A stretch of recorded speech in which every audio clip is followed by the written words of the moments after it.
60대의 평범한 여성입니다.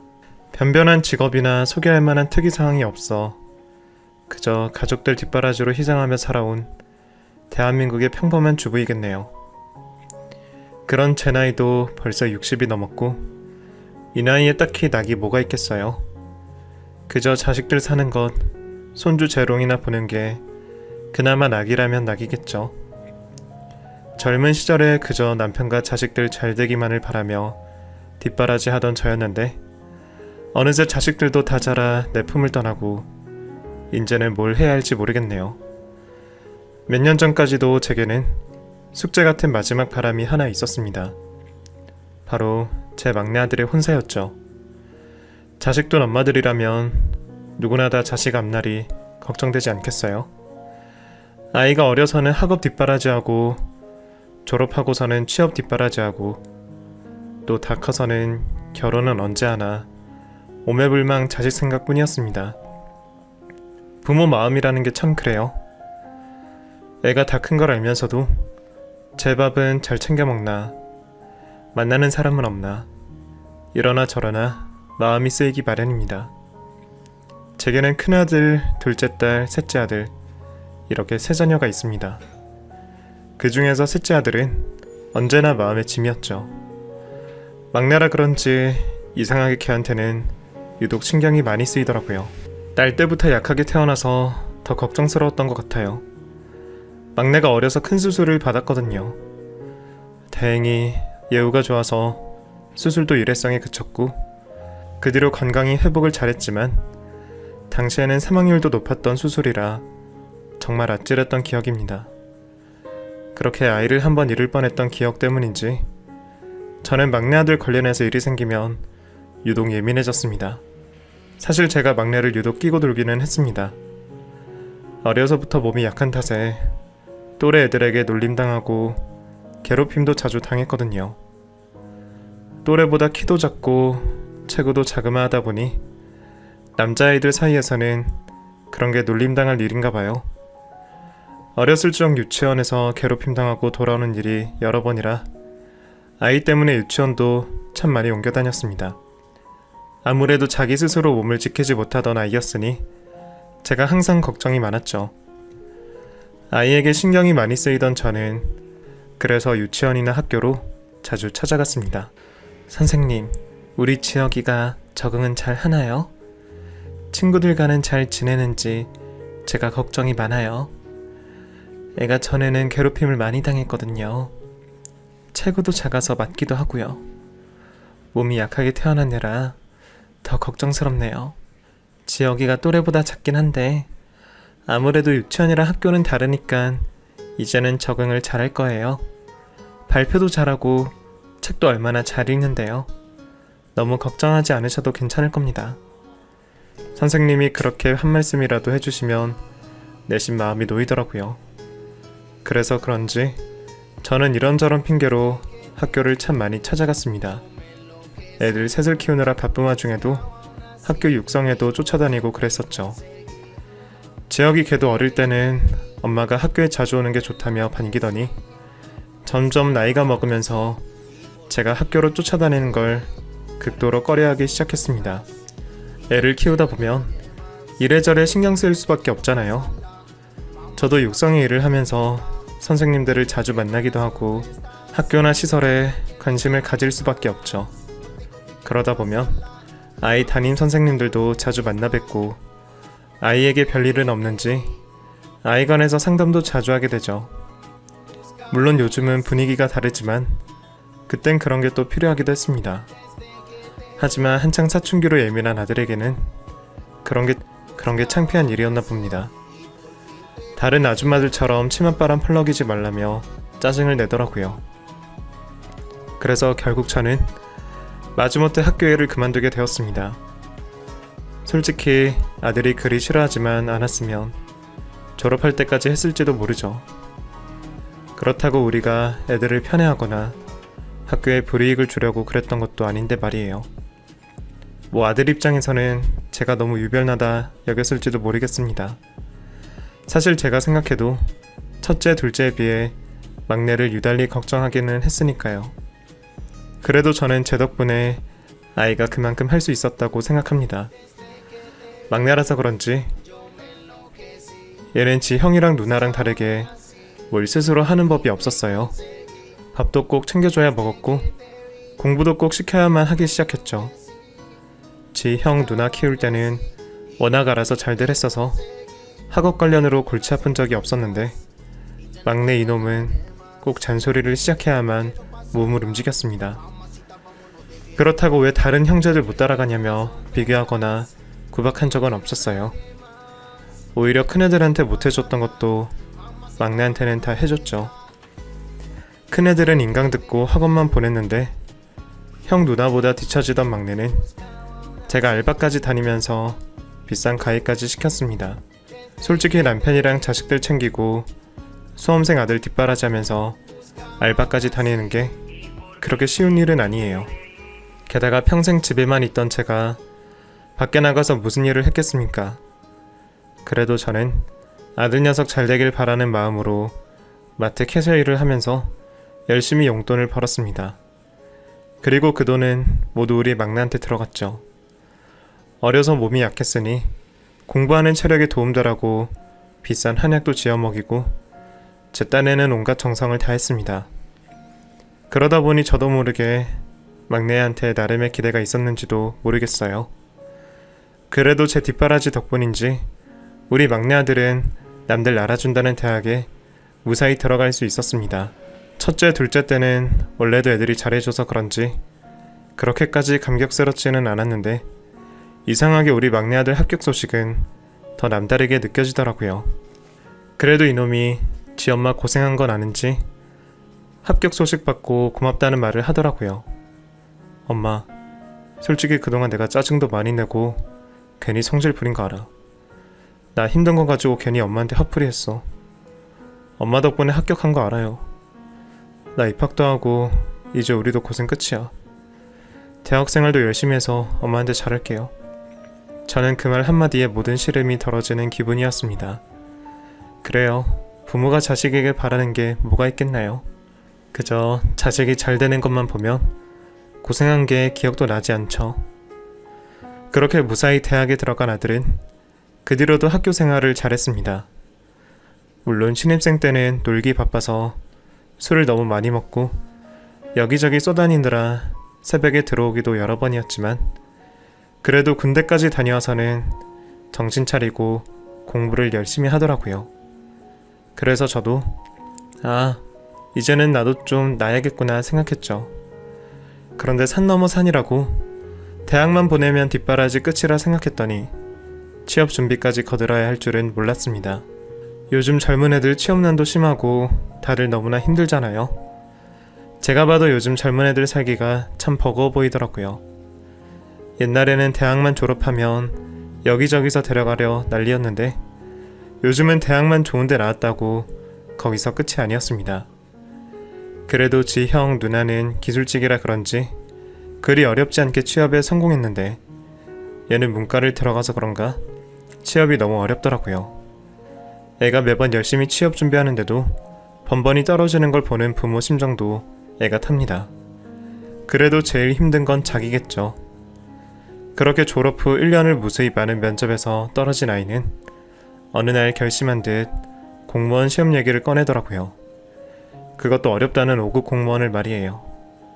솔직히 제 자식이지만 그게 가능할까 싶었습니다.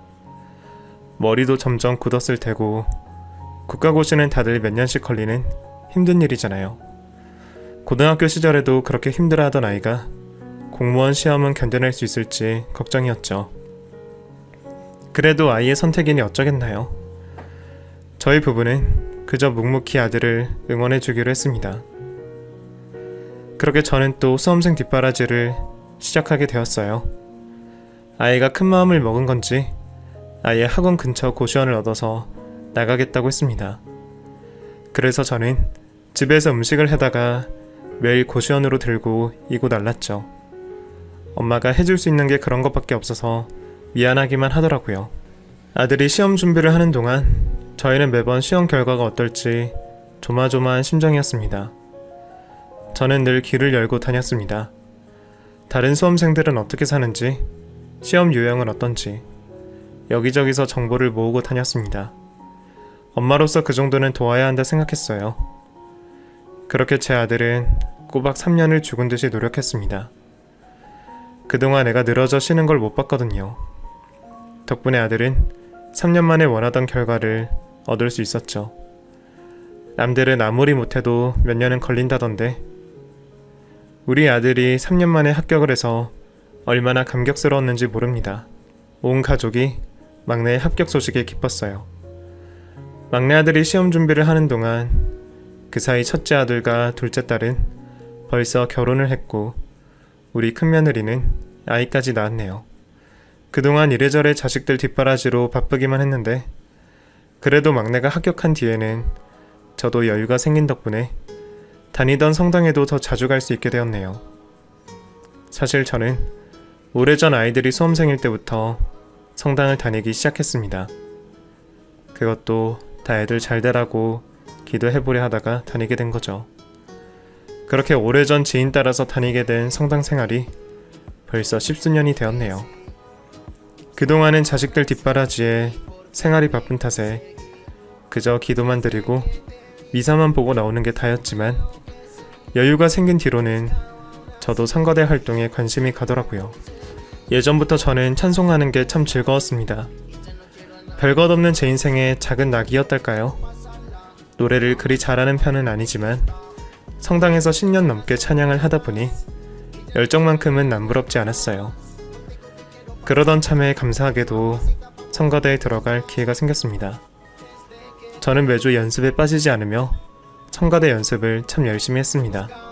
그렇게 성가대 연습을 하던 차에 그 자매님을 보게 되었죠. 그 자매님은 우리 막내 아들 또래의 아주 참한 아가씨였습니다. 저희 여신도 성가대 피아노 반주를 해주는 자매님이었어요. 그런데 이번에 반주하시는 자매님은 못 보던 분 같은데 누구죠? 청년부에 새로 들어온 자매님이시래.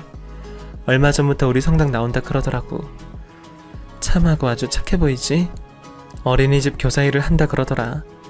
얼굴도 예쁜데 마음도 예쁜지 바쁜 와중에 무료 봉사도 하고 말이야. 다른 신도의 말 맞다나 그 아가씨는 참 곱고 참한 아가씨였습니다.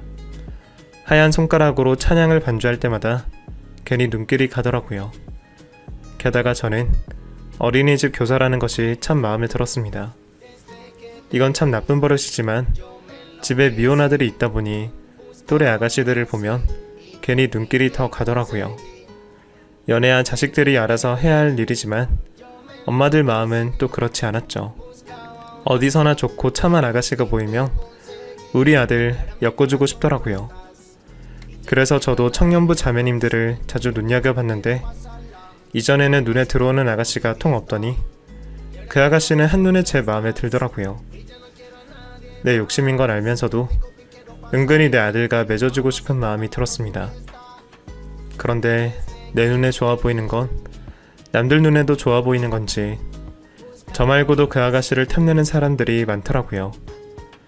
다들 저같이 미혼 아들을 둔 엄마들이었어요. 덕분에 그 아가씨에 대한 얘기도 자주 듣게 되었어요. 반주하시는 자매님 아직 미혼이래? 반지 낀 건 못 본 것 같은데? 미혼도 미혼인데 원래 수녀님이 되고 싶었던 모양이더라. 뭐 사정이 있는지 지금은 그냥 교사하지만 그래서 그런가? 그 나이에 여태 연애 한번 못했대? 요즘 저런 순수한 아가씨가 별로 없잖아? 다들 연애 몇 번씩은 했을 텐데 말이야. 요즘 세상에 여자가 연애한다고 흠은 아니지만 그래도 남자를 모른다니 내심 더 마음에 들더라고요. 우리 아들도 여자를 잘 모르니 더 어울린다 생각했는지 모르겠네요. 아무튼 그러다 보니 여기저기서 그 아가씨한테 자기 아들 한번 만나보라며 말들이 많았던 모양입니다. 성가대 연습이 끝나기 무섭게 아줌마들이 다 거기로 쫓아가서 자기 아들 사진 보여주고 난리더라고요. 저도 거기서 가만히 있을 수 없었죠. 자매님, 매번 반주하느라 고생이 많아요. 바쁠 텐데 시간 빼서 이러는 게 쉽지 않을 텐데 젊은 사람이 참 대단하네요. 이거 별거 아닌데 집에 가져가서 먹어요. 집에서 만들었는데 너무 많아서 그래. 아니에요. 저도 즐거워서 하는 건데요, 뭘. 이런 거 안 주셔도 괜찮은데. 주신 건 감사히 잘 먹겠습니다. 아가씨는 피아노도 잘 치고 예쁜 데다가 거기다 감사하는 마음까지 아주 괜찮은 아가씨였습니다.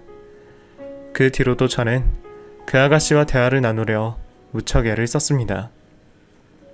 그러면서 집에서는 막내 아들에게 결혼 안 하냐 노래를 불렀죠. 지혁아, 너 요즘 만나는 사람 있니? 아, 왜 또? 결혼하라고 하게? 나 당분간 연애 생각 없어. 아직 적응하기도 바쁜데 무슨 연애야. 얘는 바빠도 다들 할 건 한다. 너도 곧 30이야. 언제 만나서 언제 결혼하려고 그래. 아, 몰라. 그냥 좀 놔둬. 저는 혹시나 아들 녀석이 만나는 사람이라도 있을까 했더니 아니나 다를까 아들놈은 연애할 생각이 없어 보였습니다. 저는 하루빨리 막내 아들을 결혼시키고 싶은 마음에 결국 제가 앞장서기로 했죠. 그 뒤로 몇 달 동안 공들여 반주하는 아가씨와 친해져 보니 이 아가씨가 생각보다 더 괜찮은 청년이더라고요. 학창시절에도 모범생으로 공부와 봉사밖에 모르며 바르게 자랐고 지금은 유아교육과 나와서 어린이집 교사를 한 지도 벌써 몇 년이랍니다. 제가 어려서부터 보육원에 봉사를 다니신 어머니 덕분인지 저는 어릴 적부터 아이들이 참 예뻤어요. 제가 외동이라서 더 그랬던 것도 같고요. 아이들을 동생처럼 생각하고 돌보며 많은 보람을 느꼈죠. 거기가 성당에서 운영하는 보육원이라 수녀님들을 많이 접했는데 천사 같으신 그분들을 보며 저도 수녀님이 되고 싶다 생각했어요. 하지만 제가 하기에는 너무 큰일이더라고요. 그래서 비슷한 일을 찾다 보니 결국 어린이집 교사가 되기로 했죠. 역시 그 아가씨는 부모님도 참 대단하신 분들이셨네요. 부모님 덕분에 어려서부터 봉사에 힘썼고 지금도 여전히 봉사를 다닌답니다. 게다가 그 아가씨는 자기 일을 천직처럼 생각하는 아가씨였습니다. 그 옛날이나 지금이나 아이들 돌보는 게 그렇게 즐겁고 행복하다 그러더라고요. 이런 아가씨라면 자식을 낳아서는 얼마나 예쁘게 잘 기를까 그런 궁금증이 생기더라고요. 저는 알면 알수록 그 아가씨가 며느리감으로 너무 탐이 났어요. 그 뒤로도 서로 이런저런 얘기를 나누다 결국 우리 아들 얘기까지 하게 되었죠. 5급 공무원이라는 말에 그 아가씨는 화색을 띠더군요. 우리 아들 잘 나온 사진을 보여주니 그것도 마음에 들어 하고요. 어때요? 괜찮죠? 얘가 그래도 날 닮아서 인물은 괜찮아. 내 아들이라 그래서가 아니라 진짜 괜찮은 앤데 얘가 여자를 몰라. 옛날에는 공부한다고 그러더니 지금은 또 일한다고 연애를 하네요. 내가 보기에는 자매님이랑 우리 아들이랑 괜찮을 것 같은데 우리 아들 한번 만나보는 거 어때요? 제 말에 아가씨는 난감해하면서도 그리 싫은 내색은 아니었습니다. 그걸 보니 더 적극적으로 해도 괜찮겠다 싶더라고요. 그래서 아들을 성당에 억지로 끌고 나왔죠. 엄마 선거대 하는 것 좀 보라는 핑계로 말이에요. 그렇게 제가 어렵게 자리를 만들어 두 사람을 만나게 했습니다. 둘이 만나고 별 느낌이 없으면 저도 깨끗이 접으려고 했습니다. 근데 이게 될 일이었는지 두 사람 다 서로 호감이 있는 모양이더라고요. 같이 차 마시러 가자 그래도 서로 마다하질 않더라고요. 그렇게 미사가 끝나고 저희 세 사람은 함께 차를 마셨습니다. 그 앞에서 저는 그 아가씨 칭찬을 많이 했어요. 여기는 우리 선주 자매님이야. 어린이집 교사 일을 하시는데 바쁜 중에도 틈틈이 우리 선거대 반주까지 하시잖니. 주말에는 또 여기저기 봉사 다니고 완전히 천사 같지 않으니? 별거 아닌걸요 뭐. 제가 할 수 있는 일을 하는 것뿐인데 이렇게 칭찬해 주시니 부끄럽네요. 아유, 겸손하기까지 하고. 내가 딸만 없으면 정말 내 딸 삼고 싶을 정도로 괜찮은 아가씨야. 슬쩍 분위기를 띄운 저는 갑자기 일이 생겼다는 핑계로 두 사람을 두고 자리를 일어섰습니다. 평소 같으면 같이 가자며 따라 일어설 아들 녀석이 웬일인지 나를 혼자 보내더라고요. 저는 옳다구나 싶어 얼른 일어나서 두 사람에게 자리를 비켜줬습니다. 그 뒤로 어찌 된 건지 자세히는 모르지만 웬일로 이 녀석이 엄마의 노력을 알아줬는지 어떤지 얼마 뒤 두 사람이 만나보기 시작했다고 하더라고요. 저한테는 경사도 정말 이런 경사가 없었죠. 그 뒤로 저는 기대에 부풀어 설렜습니다. 드디어 조만간 막내 아들까지 결혼시킬 수 있겠다 싶었죠. 남편은 이제 막 만나기 시작한 애들한테 괜히 기대하지 말라 그랬지만 저는 왠지 이 만남이 될 것 같더라고요. 솔직히 요즘 세상에 그만큼 참하고 순수한 아가씨가 또 어디 있겠어요? 저는 무척이나 그 아가씨가 마음에 들었습니다. 그렇게 1년 정도 두 사람은 예쁘게 잘 만났어요. 가끔은 선주를 집에 데려오기도 하고 잘 아는 사이니 저랑 셋이서 함께 시간을 보내기도 했죠. 선주를 며느리감으로 점 찍은 저는 결혼하기도 전부터 그 아이를 제 며느리처럼 대했습니다. 가족 모임이 있을 때면 놀러오라고 부르기도 하고